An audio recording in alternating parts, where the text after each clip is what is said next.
Hello everyone, welcome back to my channel. This is Shipanshu. आपका स्वागत है आपके फिनेंस टेक्निकल चैनल में।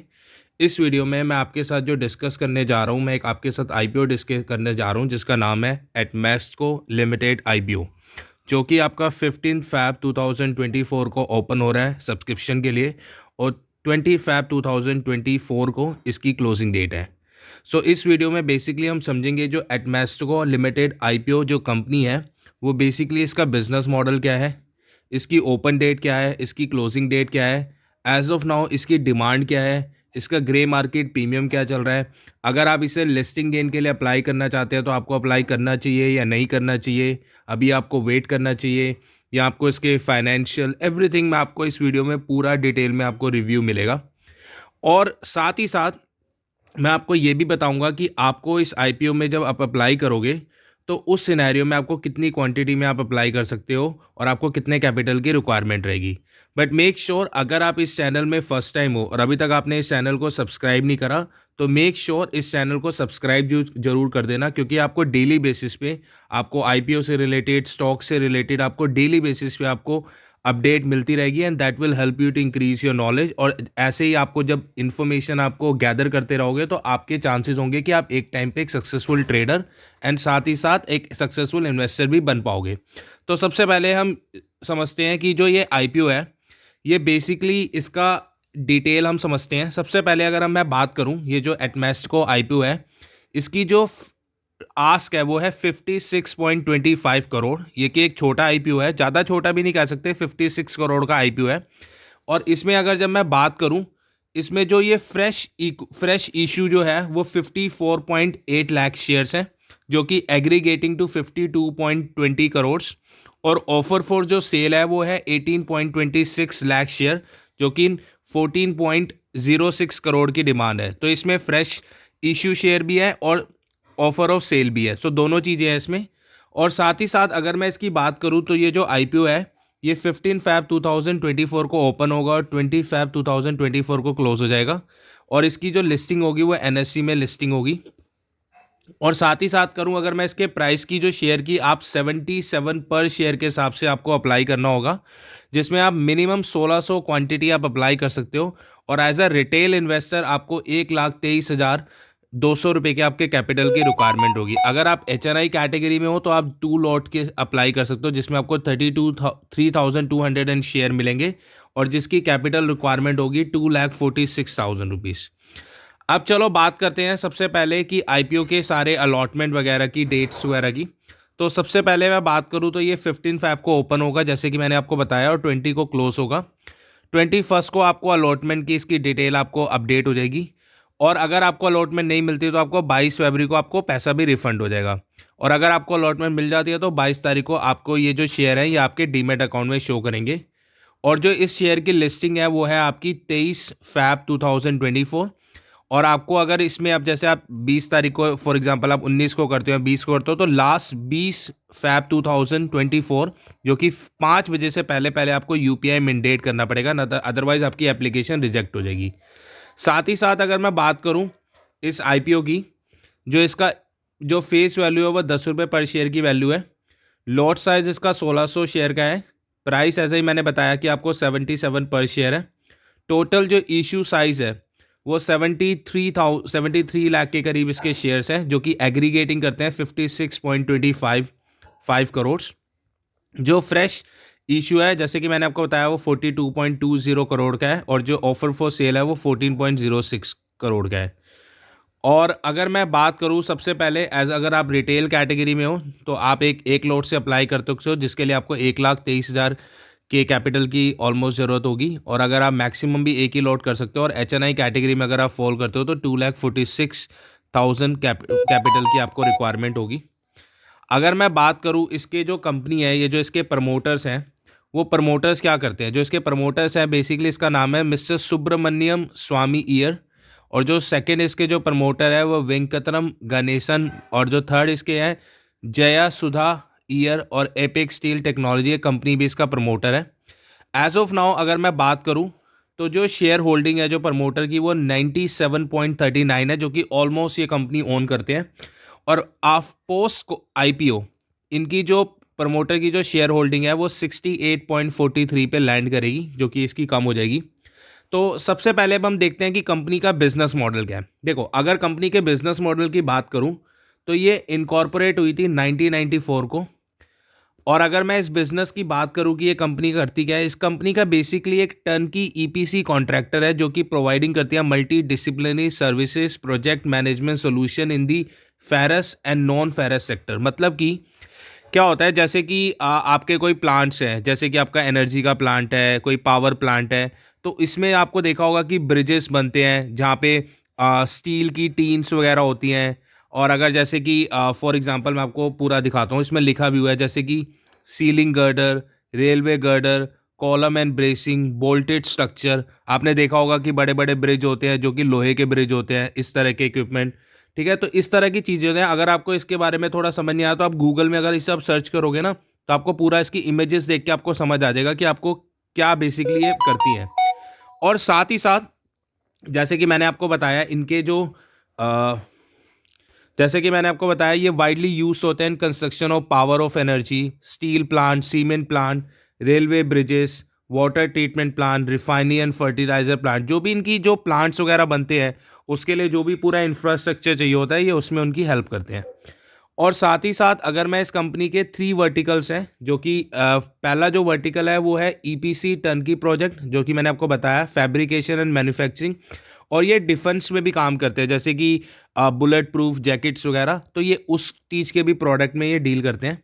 अगर मैं सबसे पहले बात करूं तो इसके जो वाइड रेंज ऑफ इंडस्ट्री में जो ये करते हैं, including power plants, refinery, steel plant, railway, cement plants, pharmaceutical, petrochemical, oil and gas, तो सब में ये सबके ये मैन्युफैक्चरिंग मतलब उनके प्लांट में हेल्प करते हैं। और इनके जो एज ऑफ नाउ जो 14 ऑनगोइंग प्रोजेक्ट है इसके, जो कि अभी इनके पास बिजनेस है ऑलरेडी जिसमें ये वर्क कर रहे हैं। और साथ ही साथ अगर मैं इसकी मैन्युफैक्चरिंग फैसिलिटीज़ की बात करूं तो इसकी जो मैन्युफैक्चरिंग फैसिलिटीज़ हैं वो बेसिकली, एक तो इसकी फैसिलिटीज़ हैं यहाँ पर जो कि ऑपोजिट है करुणा हॉस्पिटल इन भिलाई, दुर्ग छत्तीसगढ़ में। और जो सेकंड इनकी फैसिलिटीज़ हैं वो है दामदा डिस्ट्रिक्ट, दुर्ग छत्तीसगढ़। जो इनकी 2 फैसिलिटीज़ हैं अभी एज ऑफ नाउ। और साथ ही साथ इनकी एक सब्सिडरी भी है जो का नाम है एटमेस्को डिफेंस सिस्टम, जो कि अभी नहीं है, जो कि अभी जुलाई 22 2022 में ये एक बनी थी। और इसकी जो सब्सिडरी है वो मैन्युफैक्चरिंग करती है, जैसे मैंने को बताया था, bullet proof jackets, helmet specifically for military use, full body protector for female troops, relative activities. और एज ऑफ नाउ इसके जो एम्प्लॉयज़ हैं वो 276 पीपल हैं जो इनके वेरियस डिपार्टमेंट में काम कर रहे हैं। तो एज पर दी बिजनेस मॉडल, इनका बिजनेस मॉडल तो बहुत मेरे को स्ट्रॉन्ग लग रहा है, क्योंकि हर जगह पे इंफ्रास्ट्रक्चर की ज़रूरत है। और ये सबसे बड़ी अच्छी बात है कि इन्होंने इसको स्टार्ट करा है अभी ये डिफेंस सेक्टर में, तो इसमें अपॉर्चुनिटी बहुत ज़्यादा है। क्योंकि आपको ही पता है अभी जैसे बजट आया है, तो हमारी जो गवर्नमेंट ऑफ इंडिया है उन्होंने भी सबसे ज़्यादा जो बजट अलॉट करा है वो डिफेंस सेक्टर के लिए करा है। क्योंकि आपका डिफेंस सेक्टर अगर मजबूत होगा ना, तो उस सिनेरियो में आपकी कंट्री मजबूत रहेगी। और अगर कंट्री मजबूत रहेगी तो उस सिनेरियो में आपको कोई भी अदर कंट्री से थ्रेट नहीं रहता। तो ऐसे सेगमेंट में काम करना, हाँ ऑब्वियसली बैरियर्स ज़रूर रहते हैं ऐसी इंडस्ट्री में काम करने के लिए, तो ऑब्वियसली इनको लाइसेंस मिला है, तो ये इसलिए काम बना रहे हैं, तो that's a good thing. But now first of all we need to understand इनके जो बेसिकली फाइनेंशियल है, एज ऑफ नाउ इनके फाइनेंशियल क्या कह रहे हैं, क्योंकि फाइनेंशियल से ही पता चलता है कि कंपनी कैसा परफॉर्म कर रही है। तो सबसे पहले अगर मैं एसेट्स की बात करूं, सो एसेट इनके 31 मार्च 2021 में जो इन्होंने रिपोर्ट करे थे, सबसे पहले आपको ये देखना होगा कि ये जो फिगर है मैं आपको बताना चाहूँगा, ये आपका है लैक्स में। तो 31 मार्च 2021 में इन्होंने जो एसेट रिपोर्ट करे थे वो करे थे 12,000 लाख के। उसके बाद 31 मार्च में इन्होंने 13,273, और फिर उसके बाद 23,620, फिर उसके बाद 24,391। तो एसेट्स तो इनके ईयर ऑन ईयर बेसिस पे बढ़ते जा रहे हैं। और अभी जो 31 मार्च 2023 से 31 अगस्त 2023 का जो डेटा है, ये 6 मंथ का डेटा है, तो ये आपको ज़रूर देखना होगा। और साथ ही साथ अगर मैं इसके रेवेन्यू की बात करूं, तो रेवेन्यू में कंपनी को थोड़ा थ्रेट है। अगर देखो 2021 में बात करूं तो इसका 6,990 लाख का इसका बिजनेस था रेवेन्यू, फिर 9,468 हुआ, फिर इसका जो हुआ है वो बेसिकली 24,000। बट अभी अगर आप रेवेन्यू देखोगे तो रेवेन्यू में बहुत बड़ा डिप आ रहा है। ऑल दो ये 6 मंथ का डेटा है, बट अगर मैं इसको ईयर का भी डेटा कन्वर्ट करूँ तो ये multiply by 2 it goes around like 13,000, जो कि 50% रेवेन्यू रहा है। तो अभी एज ऑफ नाउ रेवेन्यू में इन्होंने बहुत बड़ा डिप आया है। अभी ये हमें समझना पड़ेगा कि रेवेन्यू में क्यों डिप आया। चलो सबसे पहले इसके प्रॉफिट आफ्टर टैक्स की बात करते हैं। अगर मैं प्रॉफिट आफ्टर टैक्स की बात करूँ तो 31 मार्च को इन्होंने 60 लाख का प्रॉफिट दिखाया था, फिर 323 लाख का दिखाया, फिर 1277 का, और अब इन्होंने 628 का। तो जो प्रॉफिट आफ्टर टैक्स भी है ना कंपनी का, पहले कुछ इनिशियल ईयर में तो बढ़ा है, बट अगर आप आज की डेट में देखोगे ना, ऑल दो ये 6 मंथ का डेटा है जैसे कि मैंने आपको बताया, तो अगर मैं बात करूं अगर ईयर का भी, और मैं कहता हूं कि सेम सस्टेनेबल ग्रोथ रहती है और ये 6 मंथ भी सेम ऐसे ही काम करते हैं, तो ये डबल हो जाएगा, जो कि अराउंड आपका जो 31 मार्च 2023 में जो उन्होंने रिपोर्ट करा है 1277 का, तो ऑलमोस्ट वहीं पर ये लैंड करेगा। तो इसके प्रॉफिट आफ्टर टैक्स में ना इसने ग्रोथ नहीं कर रहा और रेवेन्यू में भी ग्रोथ नहीं कर रहा। तो ये जो दो पैरामीटर्स है ना, ये बहुत इंपॉर्टेंट पैरामीटर्स होते हैं। नो मैटर आपके एसेट कितने हैं, नो मैटर आपका बिजनेस मॉडल क्या है, अगर आप प्रॉफिट नहीं कमा रहे तो आप प्रॉफिट नहीं कमा रहे, और आपके प्रॉफिट में ग्रोथ होनी चाहिए, ये बहुत मैटर करता है। चलो इसके एक बार नेटवर्थ को भी देख लेते हैं। नेटवर्थ की बात करूँ तो इसके 3,912 थे जो कि 31 मार्च 2021 में थे, फिर 4,235, 5,520 and 6,259। So as per the net worth भी कंपनी की कंसिस्टेंटली ग्रो हो रही है, जो कि अच्छा नंबर है।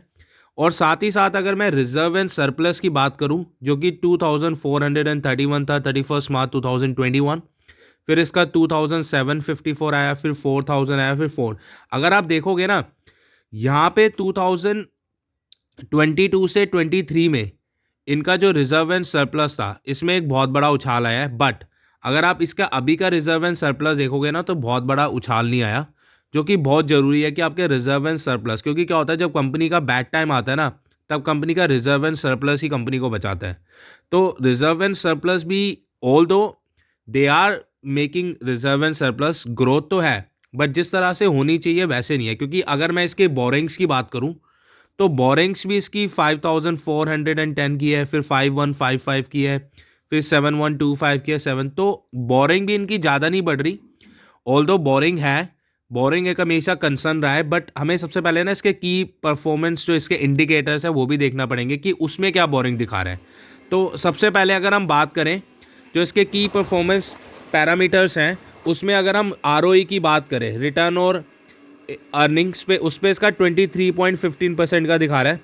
रिटर्न ऑन कैपिटल एम्प्लॉयड इसका 29.91 दिखा रहा है। डेट टू इक्विटी 0.48 है। रिटर्न ऑन नेटवर्थ 23.15% है। प्राइस टू बुक वैल्यू इसका 0.13% है। तो इसके जो की परफॉर्मेंस इंडिकेटर है उसमें तो थम्स अप है। देखो, क्योंकि रिटर्न ऑन एम्प्लॉय अर्निंग पे आपका 23%, जो कि बहुत अच्छा नंबर है। रिटर्न ऑन कैपिटल एम्प्लॉयड भी एक अच्छा नंबर दे रहा है। डेट टू इक्विटी भी अच्छा है, रिटर्न ऑन नेटवर्थ भी अच्छा है, प्राइस टू बुक वैल्यू ये भी सारे अच्छे हैं। तो की परफॉर्मेंस पैरामीटर्स की बात करूं तो इसमें कोई डाउट नहीं है। और अगर कैपिटलाइजेशन की बात करूं, मार्केट कैपिटलाइजेशन इसका 190 करोड़ का है, तो जो कि एक गुड कंपनी है। ऑलमोस्ट 200 करोड़ की आप कंपनी की वैल्यू मान सकते हो। और अगर मैं बात करूं साथ ही साथ कंपनी का एज ऑफ नाउ ईपीएस जो चल रहा है वो 6.1 का है, और जो प्राइस टू अर्निंग है वो 12.62 है। तो as per the price to earning मैं कह देता हूँ कि कंपनी एक रीजनेबल प्राइस है। ना ही ज़्यादा इन्होंने आईपीओ का जो प्राइस दिया है, जो इसका शेयर का प्राइस है, ना ही वो ज़्यादा है ना ही कम है। क्योंकि जो इसके पीयर्स कंपनी है उनका भी जो जो बेसिकली इनका जो प्राइस टू अर्निंग रेशियो चल रहा है वो ऑलमोस्ट 12-13% ही वही चल रहा है। तो as per that price to earning, और अगर मैं ईपीएस थोड़ा सा कम है 6.1, आइडियली आई वुड से कि अगर 9 और 10 होता तो मैं ज़्यादा इसको रेटिंग देता, बट ठीक है, प्राइस टू अर्निंग सही है, तो रीजनेबल प्राइस है ना। ऑब्जेक्टिव के बारे में भी देख लेते हैं कि कंपनी का ऑब्जेक्टिव क्या है। कंपनी के ऑब्जेक्टिव की बात करूँ तो to meet working capital requirement इन्होंने बताया, to repayment and repayment of portion secure and unsecure loan जो कंपनी ने लिया है। जनरल कॉर्पोरेट पर्पस है टू मीट ऑफिस एक्सपेंसिव। तो सबसे अच्छी बात यह है कि अपना थोड़ा सा डेट अपना रिड्यूस करना चाहते हैं। अगर कंपनी अगर डेट रिड्यूस कर रही है ना, तो ये बहुत अच्छा रहता है, क्योंकि कंपनी का जितना डेट रिड्यूस होगा ना, उस बेसिस पे कंपनी के इंटरेस्ट कम पे करना पड़ेगा, जब इंटरेस्ट कम पे करना पड़ेगा तो कंपनी की प्रॉफिटेबिलिटी बढ़ती है। तो एज आई सैड बिफोर, क्योंकि इनके जो कंपनी जो ईपीएस कॉन्ट्रैक्टर है, अगर मैं थोड़ा सा इसके कंपनी की अप्लाई के बारे में देखूं तो इसके डाइवर्सिफाइड प्रोजेक्ट हैं इनटू प्रोजेक्ट मैनेजमेंट सोल्यूशन में, डिफेंस सेक्टर में भी काम कर रही है, बुलेट प्रूफ जैकेट्स बना रही है, हेलमेट्स बना रही है। और जो इसका डिफेंस सेगमेंट एक्टिविटी से है ना, ये अभी स्टार्ट नहीं हुई है, ये it will be start very soon. तो एनुअलाइज इनकी सारी चीज़ें सही हैं। अब सबसे पहले ना हमें थोड़ा सा ये भी समझना पड़ेगा, क्योंकि अभी की जो डेट में ना, मैं जैसे 12:12 पे वीडियो बना रहा हूँ, तो उसके बेसिस पे अगर मैं इसके सब्सक्रिप्शन स्टेटस की बात करूँ तो जो आईपीओ है ना वो 0.48 टाइम्स अभी ये अप्लाई हो चुका है, जो कि अभी क्वांटिटी इसकी फुलफिल नहीं हुई है। अगर मैं पब्लिक सब्सक्रिप्शन की बात करूँ तो 0.80 टाइम्स है रिटेल कैटेगरी में। अगर मैं QIB की कैटेगरी की बात करूँ तो अभी डेटा नहीं दिखा रहा। अगर मैं NII कैटेगरी में बात करूँ जो कि नॉन इंस्टीट्यूशन, जो कि 0.15 है। तो एज ऑफ नाउ अभी ना इसकी डिमांड कंपनी की नहीं है, क्योंकि अभी पहला दिन है, तो पहले दिन में कंपनी की डिमांड भी नहीं आती। तो थोड़ा सा टाइम लगता है कि कंपनी की डिमांड अगर बढ़ेगी, और उसका साथ ही साथ हमें ग्रे मार्केट प्रीमियम भी देखना होता है, उसके बेसिस पे डिसीजन लेना होता है। तो एज ऑफ नाउ अभी डिमांड तो नहीं है कंपनी की, लोग इतना सब्सक्राइब नहीं कर रहे। सबसे पहले इसका एक बार ग्रे मार्केट प्रीमियम भी देख लेते हैं। ओके, अगर मैं ग्रे मार्केट प्रीमियम की बात करूँ ना, तो इसका जो ग्रे मार्केट प्रीमियम वो 13 फेब को 10 रुपये दिखा रहा था, फिर 20 एंड 20। तो ग्रे मार्केट इसका प्रीमियम अपर साइड है, इसका बढ़ता जा रहा है। तो ऑलमोस्ट अगर मैं एज पर दी ग्रे मार्केट प्रीमियम की बात करूँ तो इसमें एक्सपेक्टेड जो रिटर्न दिखा रहा है वो आपका दिखा रहा है 26% का।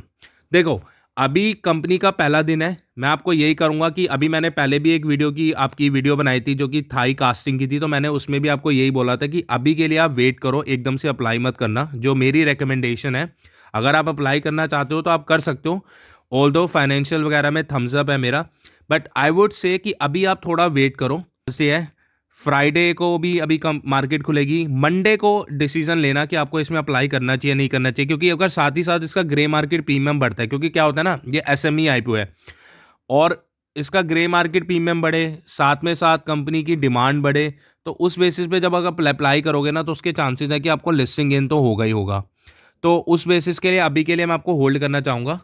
और that's all for my side. मैं आपको अभी जैसे ही इसका डेटा अवेलेबल होगा, जैसे इसकी डिमांड दिखती है और साथ ही साथ ग्रे मार्केट प्रीमियम बढ़ता है, तो मैं आपके लिए नेक्स्ट वीडियो भी बना दूंगा बिफोर आपके ये मतलब 20 फेब को। तो आपको पहले ही आपको वीडियो मिल जाएगी, तो मेक श्योर आप इस चैनल को सब्सक्राइब कर लेना, क्योंकि आपको उसका नोटिफिकेशन आ जाएगा। और अगर अभी तक आपने इस वीडियो को लाइक नहीं करा तो लाइक जरूर कर लेना। And that's all for my side, and I will see you in the next upcoming video. Thank you.